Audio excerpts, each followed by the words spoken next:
2021년 11월 22일, 자정이 조금 지난 시각, 다급한 목소리로 한 신고 전화가 걸려왔습니다. 이 전화가 걸려온 곳은 히로시마현 하츠카이치시의 한 러브 호텔이었어요. 신고자는 형이 숨을 쉬지 않는다 라면서 서둘러 구급차를 보내달라고 요청하는데요. 러브 호텔에 형과 단 둘이 있었던 남자? 이들에게는 이날 밤 과연 무슨 일이 생긴 걸까요?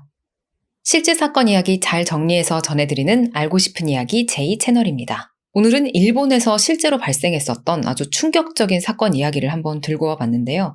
늘 그렇듯이 마지막 쿠키 영상까지 흥미롭게 구성했으니까요. 끝까지 잘 시청해주시고요. 여러분들의 생각도 댓글로 많이 남겨주세요. 그럼 오늘의 이야기 시작하겠습니다. 호텔에서 다급하게 신고 전화를 걸어온 남자. 드디어 구급대원들이 호텔에 도착했습니다. 이 신고자 남성은 구급대원에게 상황을 설명하기 시작했어요. 제가 창문을 열었었는데 그때 하필 지네가 방 안으로 들어와서 형을 물었어요. 그리고 얼마 지나지 않아서 형이 갑자기 의식불명 상태에 빠졌습니다. 이게 신고자의 설명이었는데요. 구급대원은 일단 의식도 없고 호흡도 없는 상태 이 형이라는 사람을 급하게 병원으로 이송했어요. 함께 병원으로 따라온 동생은 입원 기록지에 환자 이름란에 이 형의 이름을 난바 다이스케라고 적었고요. 보호자란에는 자신의 이름을 기입했습니다. 이 다이스케라는 남성은 과연 의식불명 상태에서 깨어날 수 있을까요? 병원 측은 환자가 진해에 물렸다는 이유로 이토록 심각한 혼수 상태에 빠진 점을 매우 의아하게 여기고 있었습니다. 진해는 맹독성 벌레가 아니기 때문에 물린다고 하더라도 보통은 알레르기 반응으로 발진이나 붓기가 생기는 정도거든요. 아주 심한 경우에 극히 일부 호흡곤란이라든가 어지러움 그리고 쇼크 같은 걸 겪을 수는 있지만 이렇게 의식을 잃고 혼수 상태까지 빠지는 일은 극히 드물었단 말이에요. 어쨌든 이 의식이 없는 다이스케를 살리기 위해서 의료진은 최선을 다했지만 그의 상태는 좀처럼 호전되지 않았습니다. 결국 병원에 도착한 지 약 4시간 만에 이 다이스케는 사망하고 말았어요. 그런데 지금 사람이 죽었잖아요? 이 환자 옆에 있어야 될 보호자가 자리에 없었습니다. 보호자, 누구였죠? 그의 남동생이었죠.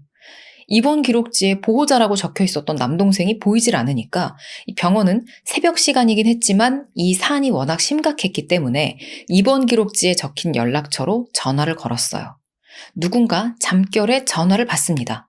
사망한 다이스케의 동생이었어요.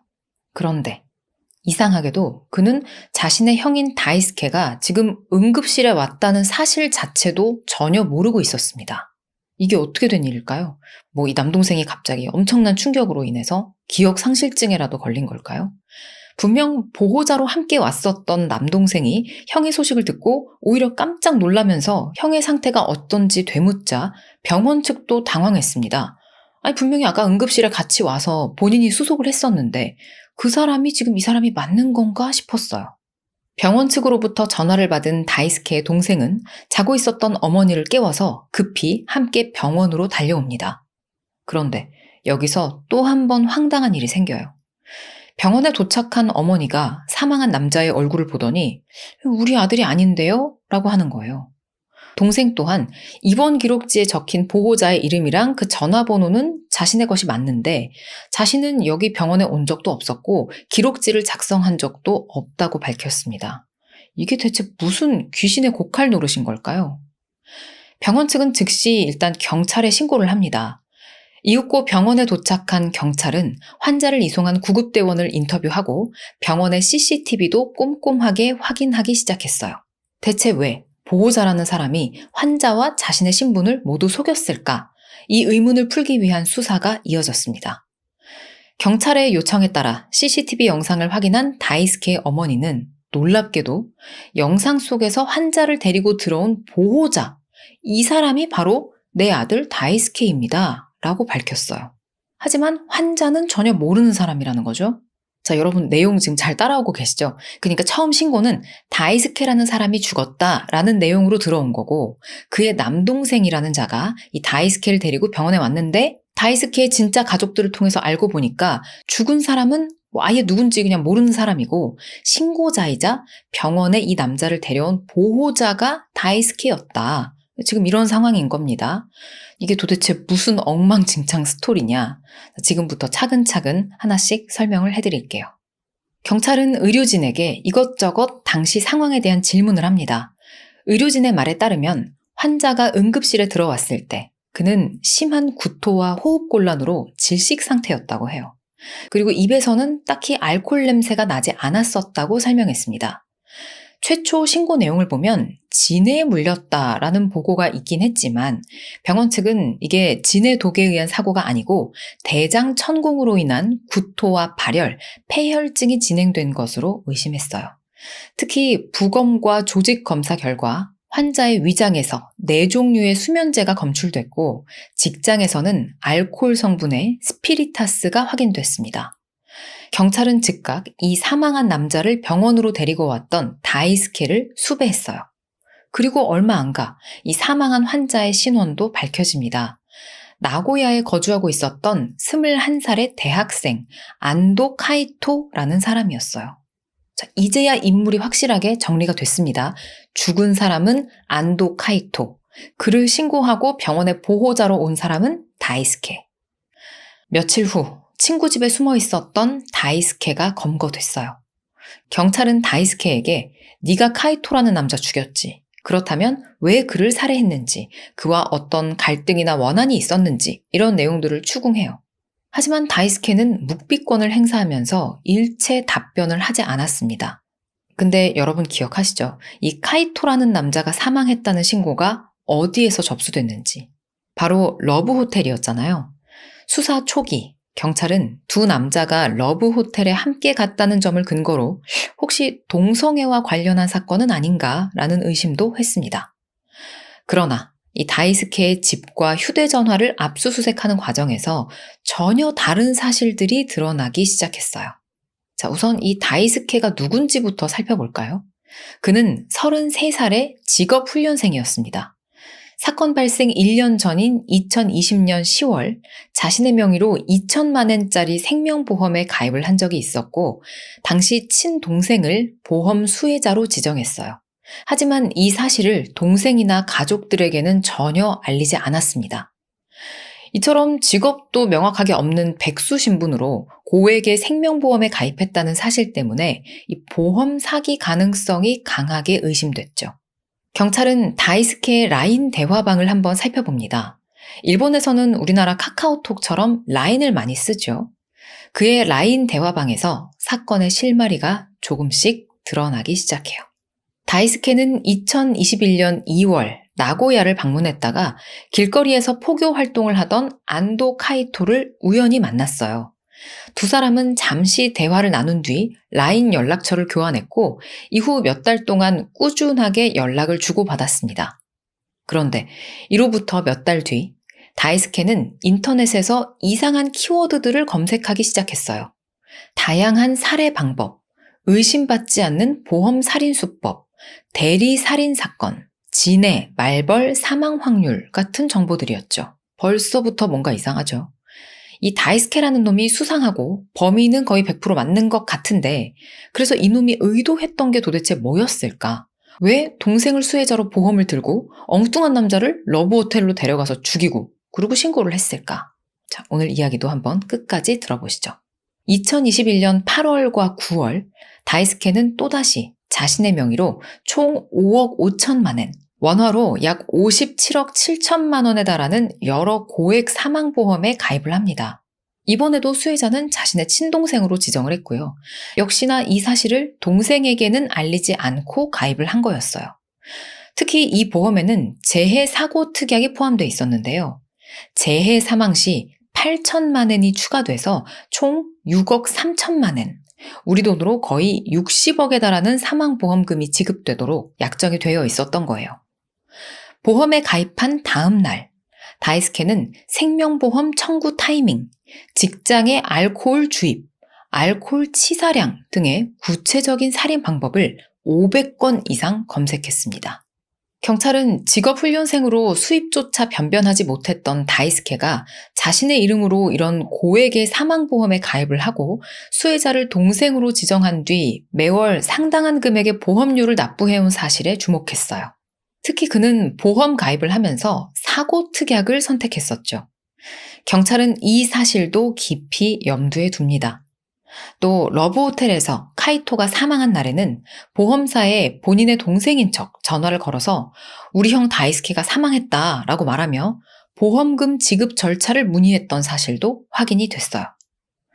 자, 경찰은 이러한 정황으로 봤을 때 다이스케가 자신이랑 비슷한 젊은 남성을 골라 살해한 뒤 그 사람을 본인으로 위장시키고 정작 본인은 자기 동생 행세를 하면서 이 보험금을 수령하려 했다고 판단했습니다. 그러니까 다이스케는 본인의 이름으로 보험을 들었으니까 자기가 죽어야 돈이 생기는 거잖아요. 근데 진짜 죽기는 싫은 거죠. 누구 하나 랜덤으로 잡아다가 그 사람을 죽이고는 자기가 죽은 것처럼 꾸미고 싶었던 거예요. 그리고 보험 수혜자는 동생이었으니까 자기는 자기 동생인 척을 하고 그 보험금을 타려고 했다라는 말이 되겠죠. 경찰은 다이스케가 카이토와 주고받은 과거의 연락 내용을 통해서 한 달 전인 2021년 10월 두 사람이 나고야에서 만나기로 약속을 했었던 사실을 알아냈습니다.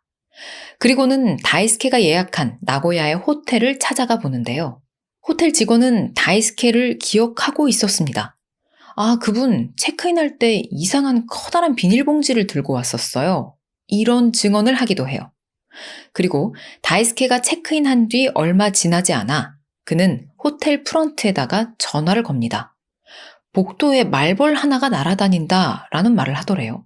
그래서 직원이 급하게 또 복도로 올라가 보니까 실제로 2cm가 넘는 큰 말벌들이 막 돌아다니고 있었어요.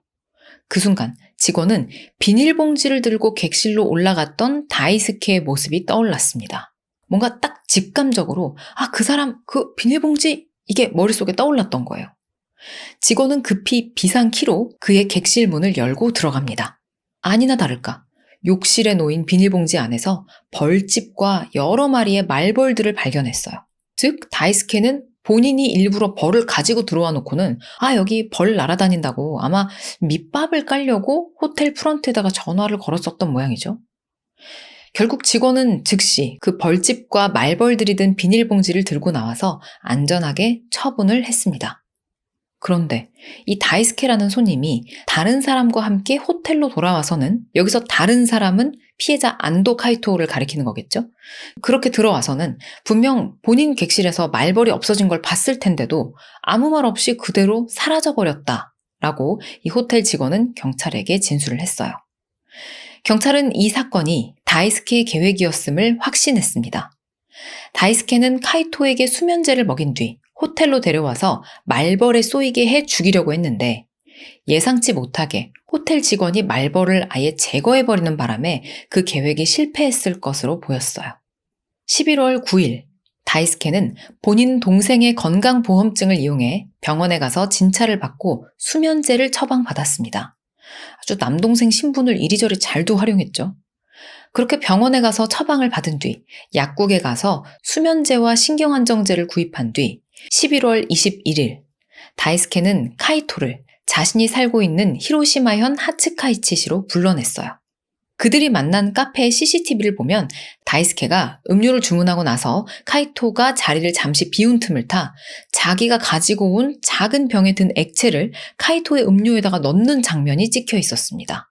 카이토의 음료는 녹차색에서 진한 초록색으로 변해버렸어요.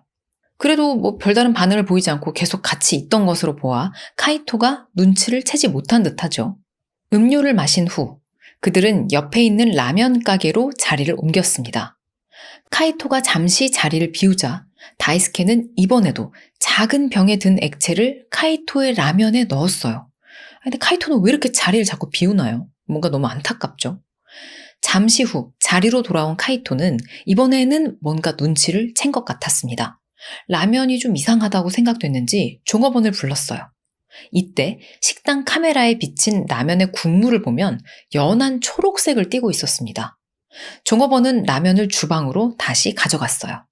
그로부터 얼마 지나지 않아 카이토는 마치 술에 취한 듯 정신을 차리지 못하고 흐느적거리기 시작했습니다. 그러자 다이스케는 카이토를 부축해서 자신이 예약해 놓은 호텔로 데려갔어요.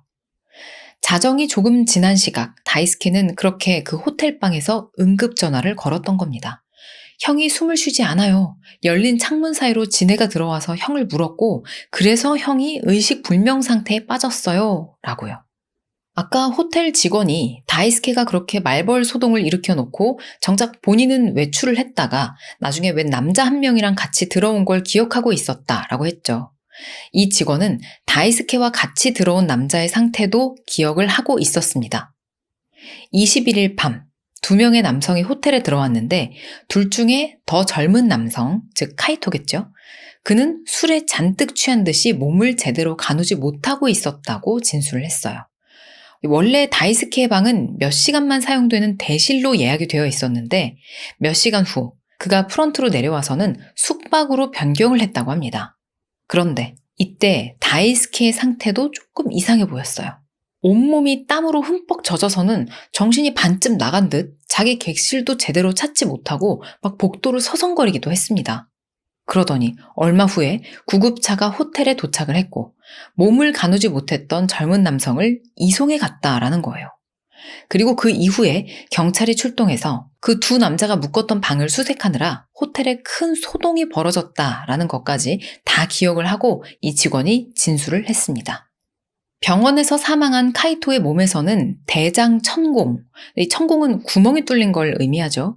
대장 천공과 함께 고알코올 성분의 스피리타스가 검출됐어요. 이 스피리타스는 폴란드산 보드카로 도수가 무려 96도에 달합니다. 그래서 일반적으로는 소다 같은 음료에 섞어 희석해서 마시는 술이에요. 경찰은 다이스케가 카이토에게 수면제를 먹인 뒤 주사기로 스피리타스를 카이토의 체내에 주입해 천공이 발생한 것이고 이 카이토가 구토를 하면서 의식을 잃은 뒤에 이 구토물이 목을 막아서 질식한 것으로 추정했습니다. 체포된 다이스케는 계속 묵비권을 행사했지만 경찰은 그의 행적을 바탕으로 그가 보험 사기와 살인을 저질렀다고 판단을 하고 그를 살인 및 보험 사기 혐의로 기소했어요. 자, 이제 이 이야기의 결말이 어떻게 나는지 재판 상황을 한번 살펴볼까요? 재판에서 검찰은 직업훈련생인 다이스케가 고액의 사망보험에 가입을 하고 동생을 수혜자로 지정한 사실을 지적하면서 그가 인터넷에서 500여 차례 넘게 이 보험 살인에 대해 검색하며 보험 살인 계획을 세운 것이라고 주장했습니다.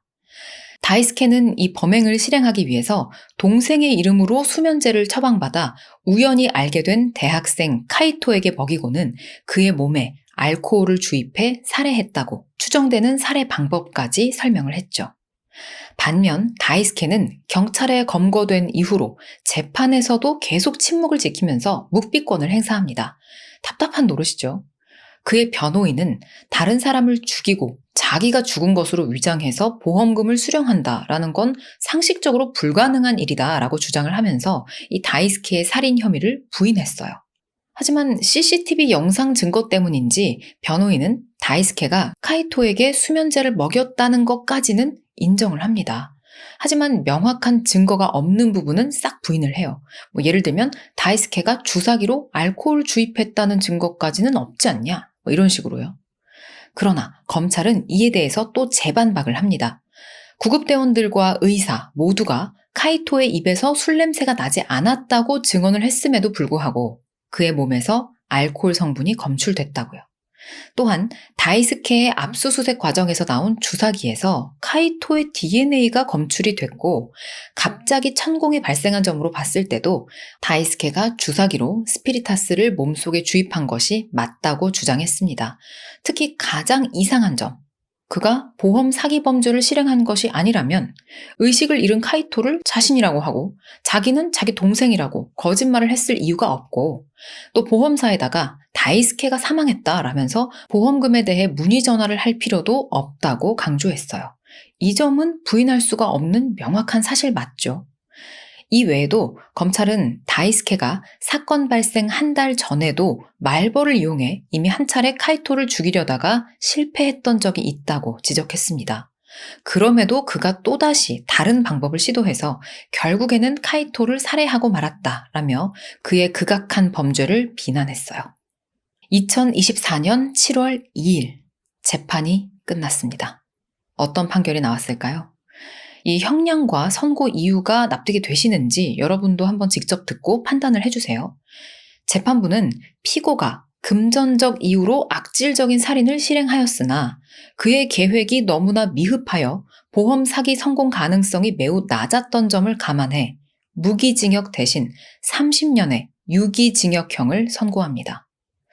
일본에서는 유기징역 최고형이 30년이에요. 그러니까 유기징역 중에서는 최고형을 때린 거죠. 하지만 사람들은 악의적인 계획 범죄로 피해자가 사망을 했는데도 불구하고 계획이 미흡했다, 범죄 성공 가능성이 낮았다라는 이유로 감형을 해준 판결에 대해서 비난을 쏟아냈습니다. 재판 내내 끝까지 침묵을 지키던 다이스케는 재판이 끝난 후 처음으로 안도 카이토의 가족에게 진심으로 사과드립니다. 정말 죄송합니다. 저는 제가 저지른 죄에 대해서 깊이 반성하겠습니다. 라며 사과의 말을 전했어요. 하지만 이후 자신이 저지른 범죄에 대한 자백은커녕 자기는 살인의 의도는 없었다라며 형량이 과하다고 항소를 제기합니다. 2024년 11월 항소를 담당한 히로시마 고등법원은 다이스케에 대한 1심 판결이 적절하다며 피고인의 항소를 기각하고 원심의 판결을 유지한다고 선고했어요. 이로써 그의 형량은 30년으로 확정이 됩니다. 범죄와 보험 사기가 있었기 때문에 다이스케가 가입했던 그 보험금은 당연히 지급되지 않았고요.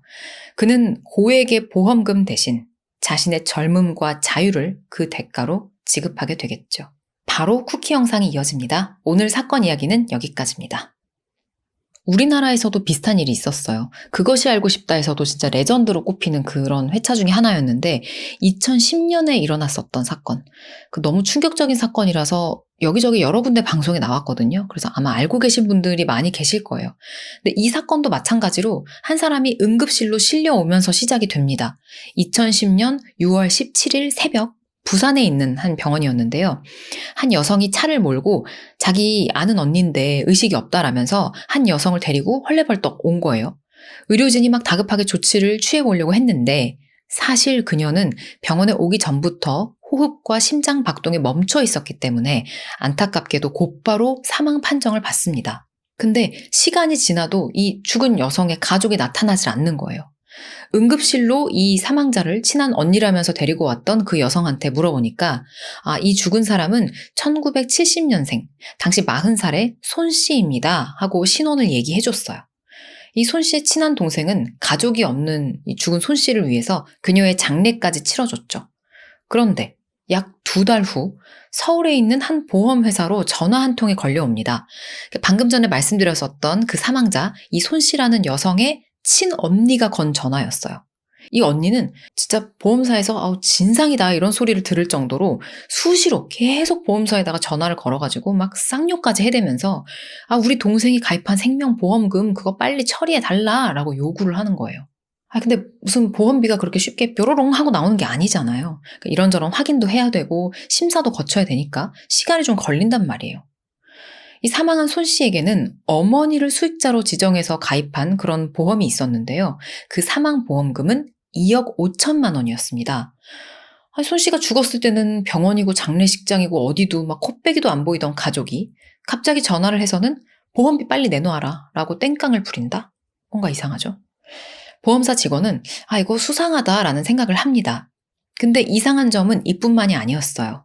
알고 보니까 이 손 씨가 가입한 생명보험이 7개나 됐던 겁니다. 그리고 가입 시점이 대부분 이 손 씨의 사망 3개월 이내였고요. 심지어는 사망 이틀 전에 가입된 것도 있었어요. 그리고 그 보험들의 사망보험금을 다 합치면 무려 24억 원 정도가 됐습니다. 보통 전화로 보험에 가입할 때는 여러 가지 각종 문제들을 방지하기 위해서 전화 목소리를 녹음한다고 해요. 그래서 이 보험사 직원이 아무래도 뭔가 이상해서 이 건에 대해서 조금 이렇게 들여다보다가 놀라운 사실을 하나 포착합니다. 보험 가입 당시 녹음됐던 손 씨 본인의 목소리랑 아까 그 개 진상, 죽은 손 씨의 친언니라던 그 독촉 전화를 건 그 언니의 목소리가 똑같았던 거예요. 2010년 9월 11일 보험사 직원은 보험회사 사무실에서 사망보험금 수익자인 손 씨의 어머니하고 손 씨의 언니를 만납니다. 당연히 사망자하고의 관계를 확인해야 되니까 신분증을 요구했죠. 근데 이 손 씨의 언니라는 사람은 계속 뭐 이런저런 변명을 대고 핑계를 대면서 끝끝내 이 신원 확인에 응하지 않았어요. 그래서 보험사 직원은 이번에는 종이하고 펜을 주면서 그러면 손 씨의 사망 경위를 한번 작성해달라라고 요구를 해보는데요.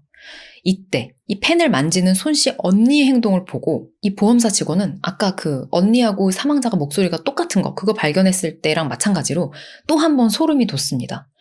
경위서를 작성한 다음에 자기가 쓴 펜을 옷에다가 이렇게 쓱쓱 문지르는 거예요.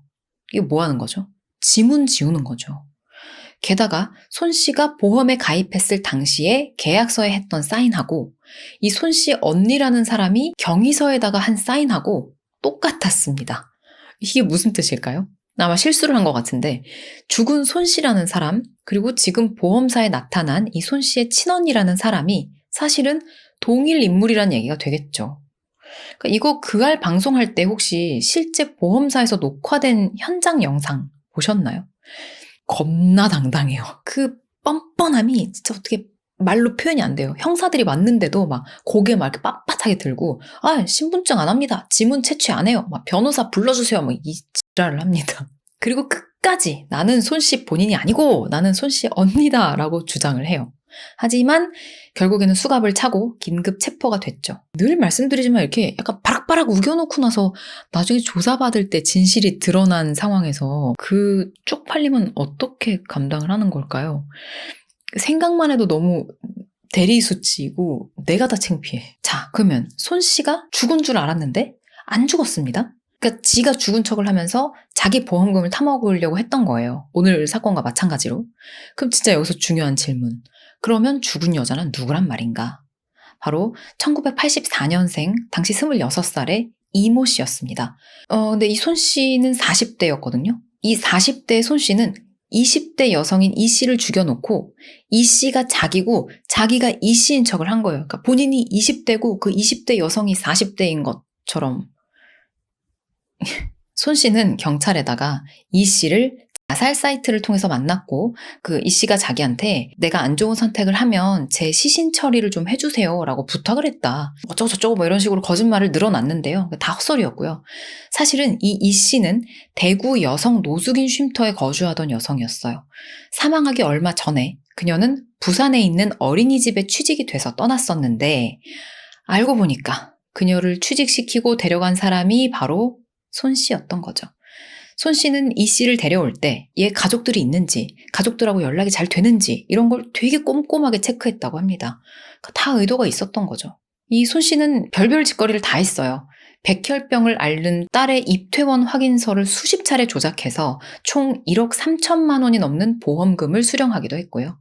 학원을 운영한다라고 속이고는 가짜 부동산 계약서와 학력 위조 서류를 보내서 창업 자금을 거짓으로 받은 전력도 있었습니다. 경찰은 이 손 씨를 사문서 위조, 공문서 위조, 사기 혐의로 검찰에 송치했어요. 근데 뭔가 이상하죠. 지금 제일 중요한 혐의가 빠졌잖아요. 살인. 그런데 이 사망한 이 씨, 아까 그 20대 피해자는 바로 이튿날인 6월 18일에 화장이 돼버렸어요. 손 씨는 이 과정에서 어느 폐지 줍는 할머니한테 가갖고 한 10만 원을 주면서 이 씨의 어머니인 척 좀 해달라고 부탁을 했습니다. 결국 시체가 없어서 살인죄로 기소를 할 수 없는 이런 말도 안 되는 상황이 벌어지게 된 겁니다. 자신의 살인을 밝혀줄 증거가 없어서인지 손 씨는 구속이 돼서도 아주 지독할 정도로 뻔뻔하고 태연하게 잘 지냈다고 합니다. 하지만 경찰도 검찰도 이대로 사건을 포기할 생각이 없었어요. 검찰은 디지털 포렌식 기술로 이 손 씨의 컴퓨터 하드웨어를 복원합니다. 맹독성 독약인 그라목숨, 메소밀, 파라코를 검색했던 기록, 또 그 외에 살인 방법, 부산 여성 노숙인 쉼터, 사망 신고 절차, 사망 보험금 등등등 이 수상한 키워드들을 잇따라 검색한 것까지 확인이 됐어요. 이렇게 손 씨가 이 씨를 살해한 정황까지는 명백했는데 이게 시신이 없는 살인사건이다 보니까 살해 방법도, 살해 시간도, 심지어는 뭐 자백도, 유죄를 입증할 수 있는 결정적 증거도 아무것도 없어서 어떻게 재판에서 싸워볼 방법이 없었던 거예요. 그렇게 1심에서는 살인죄가 인정이 됐다가 손 씨가 항소를 하면서 2심 재판이 열렸고 여기서 판결이 뒤집힙니다. 이 살인에 대해서는 놀랍게도 무죄가 선고가 됐어요. 이때 사건을 담당했던 검사가 막 울분이 차올라서 엄청 많이 울었다라는 이야기도 전해졌는데요. 이렇게 사건은 대법원까지 갔고 거기서 파기환송이 돼가지고 또 다시 고등법원에서 4번째 재판이 열립니다. 그리고 결국 어떻게 됐을까요, 여러분? 살인죄가 유죄로 인정이 됐습니다. 무기징역을 선고받았어요. 속이 다 시원하죠? 아니다. 시원하다고 하기에는 20대에 너무 꽃다운 그 예쁜 젊은 나이에 죽은 그 피해자의 원한이 또 너무 깊겠네요. 자, 오늘 쿠키 영상 사건까지 다 전해드렸고요. 제가 맨날 쿠키 영상에서 같이 출연하던 우리 집 고양이 보고 싶어 하시는 분들 좀 계실 수도 있는데 사실 요즘 저의 업무량이 많다 보니까 이 거실로 나가가지고 우리 뚱뚱한 고양이를 들고 와가지고 여기다 놓고 다시 카메라 세팅 이렇게 하고 조금 귀찮아요. 조금 용서해 주시고 기다려 주시고 네, 조만간 라이브에서 또 보여드리든지 아니면 뭐 다음 영상 혹은 다다음 영상에서는 귀차니즘을 무릅쓰고 한번 데려와 보도록 하겠습니다. 영상 빨리빨리 만들고 싶어가지고 요즘에 이 셀프 공장을 가동하고 있는데요. 여러분 영상 재밌게 봐주시고 댓글 많이 남겨주세요. 다음 영상에서 만나요. 안녕!